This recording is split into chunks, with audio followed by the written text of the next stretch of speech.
Grabe, ganda ng taxi mo, bossing. Ano, solo mo to, sarili? Company. Company. Anong company to? Quarry Taxi. Quarry? Yes. Ganda naman. Ano to? EV? Pure electric. Electric? Ah. Grabe, astig, no? Bestion yung pangalan niya. Bistion. China. Kasi ano yan eh, BYD, Bistion, tsaka meron pa yung isa. Jitor. Hindi, parang, anyway, never mind. Basta ganda. Jilly. Hindi Jilly. Parang wala pa masyadong gumagamit dun sa Pilipinas. Kita ko lang somewhere in mall, sa mall ba na parang ano, display. Ganda oh. Ayos. Automatic. Automatic yung door. Galing. Ilang ano pa lang to? Ilang buwan pa lang? Months. 5 months old. 5 months old. Bali, buong kumpanya. Itong unit na lahat. This 104, 10 units pa lang. 10 units. Opo. Galing, swerte natin talaga kasakay. Pero hindi lang ano, ang company ang may ganito na EV. Quarry lang. Quarry lang talaga. Okay. Kasi yung mayari nito, dealer din eh. Dealer. Dealer ng Jayco, Bestion, Umuda. Tatlong Galing. brand yung hawak niya. Ayos. Although may ano naman sa amin na may mga electric taxi. Meron kami electric taxi sa amin pero dalawa, Saan kayo? Davao? lima pa lang Lima. Davao. So lima pa lang, parang ano lang, parang testing ganun. Anong brand? Maligaya Taxi ang company. Yung brand. Di ko alam yung brand eh. Kasi dito papasok yung ano, yung Green Taxi. Oo. Kaso lang walang franchise. So ganun din. Meron din kami doon 500. Nag-launch nga sila nung December 15. Itong si Mayor, sinabihan sila na wala mang problema, welcome naman lahat ng mga negosyante sa Davao. Yun nga lang, dapat magkuha ng franchise, building permit. Kasi yan pala, ang hawak na lang franchise galing sa Manila. Vinfast, alam mo yun? Di ba parang binabypass ba? Loki, na binabypass yung city. Hindi pwede yan kasi merong sariling ano din na syudad. Pareho sa Butaxi pala. Di ba Butaxi Manila din eh?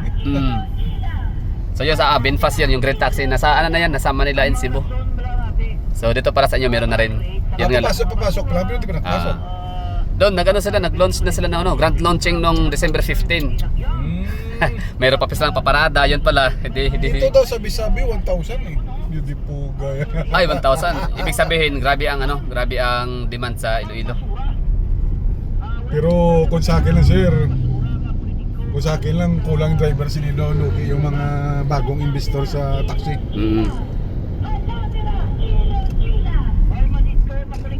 Sa amin, nung una kasi, ang Grab sa amin 200 lang.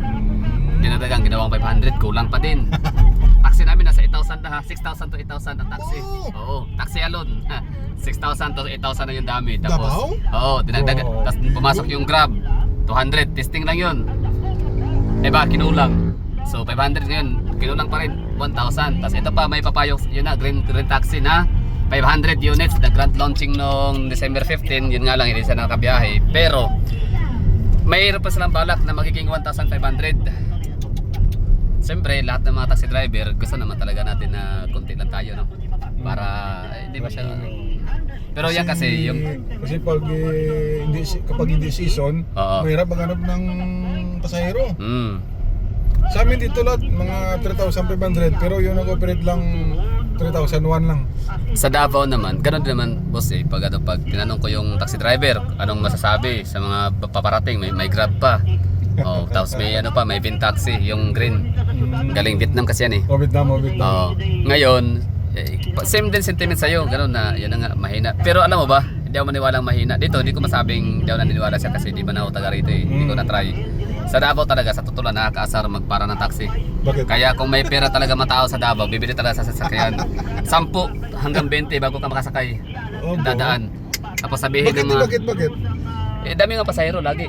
May sakay pa lagi. Tapos sabi ng driver, saan sa malawak? Davao o Iloilo? Sa land area, Davao ang malawak, mas malapad ang land size.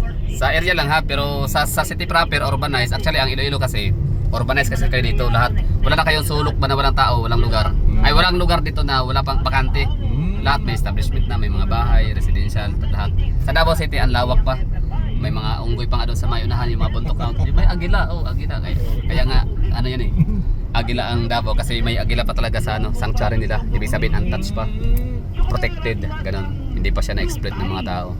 Pero Dito, pag-usapan natin yung syudad, yung city proper, mas malaki pa rin yung Davao City. at ibig sabihin mas daming tao doon. Marami kasi ang Iloilo City, kung di ako nagkakamali, hindi pa kayo umabot ng 500,000. Sa Iloilo City ha, hindi kasama yung Pabia, Oton, o mga Guimaras. Iloilo City alone, so para nasa mga 400,000 mahigit. Yan. Yung Davao. Davao City is 1.8 million. Yung ano ha, yung 2020 na census yan. Pero kung ngayon ibase nasa mga 2 million na kami mahigit. 2 million in 80,000 ganun. Kadami ang Davao City. So isama pa natin Times yung Times 3. parang ganun. Oh. Tapos isama pa natin yung kasama ng Metro Davao na Davao Oriental, Del Norte, Davao de Oro, Davao Occidental. 5 probinsya yan ng ano. Ang Iloilo kasi ano meron kayong Guimaras, Negros, meron kayong Antique, Capiz, Aklan, lahat yun dito. So marami din ang Iloilo kaya pansin mo kahit maliit ang lugar nyo, di ba? Magtaka ka no na 400,000 lang kayo dito. Pero bakit ang daming mga taxi na sasakyan, daming tao kasi nga mga ano yan, mga taga Capiz, Aklan. Kahapon lang kasama namin kasabayan, mga manood ng linagyang, mga taga Capiz, taga Aklan, kasabayan, sakay. Ang layo ng trikinan nyo ba? Wala na kayo nakabok sa City Malapit? Ay wala na, dapat kasi December na yan ha, December na ako nagbook niyan. Kaya eto, walang choice. Kaysa matulog sa kalsada. Oo, o sa police station. Galing, ganda ng ano, taxi. Okay, ano yun, napahanga eh. Tapos pinaandara mo pa ako ng ano, automatic na. Oo. Tsaka yung mga taxi din naman, mga company, matatalino yung mga yan, negosyante yan eh. Di yan sila basta maglalagay ng business sa isang lugar na hindi pasado sa feasibility, pag-aaral nila kung malulugi ba o hindi.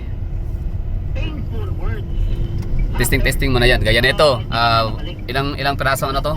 10 units. 10 units pa lang. O, pagtingin ng ano, na hindi lugi sa maintenance,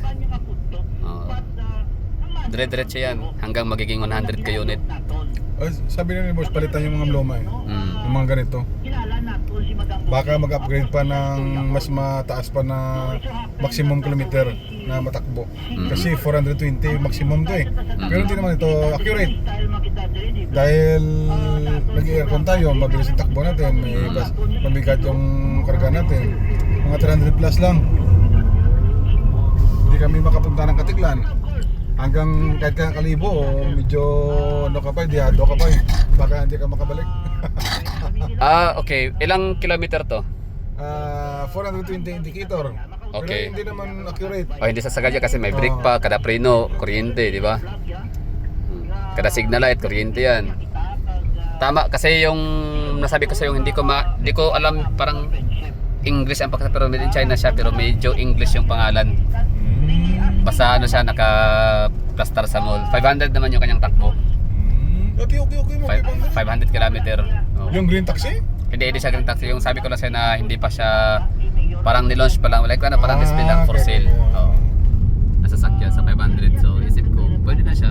Tapos ang charging time niya ay 7 hours. Tigil, parang din to. Oo. 6 to 7 to eh.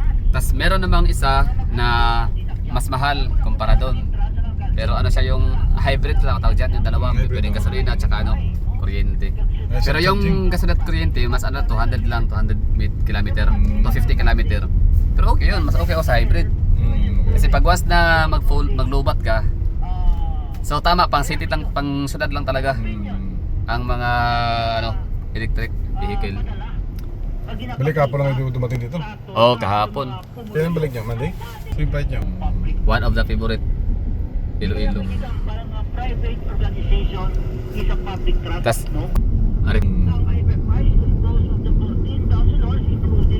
Boy, bigay ko na number ko. Sira ko na. sige. Right. Sarado. Social astig, di ba? Iyon, nice one. Ulit. Oh.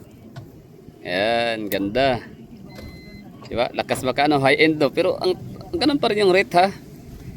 Oh, yung kanyang presyo, normal taxi lang, hindi siya special.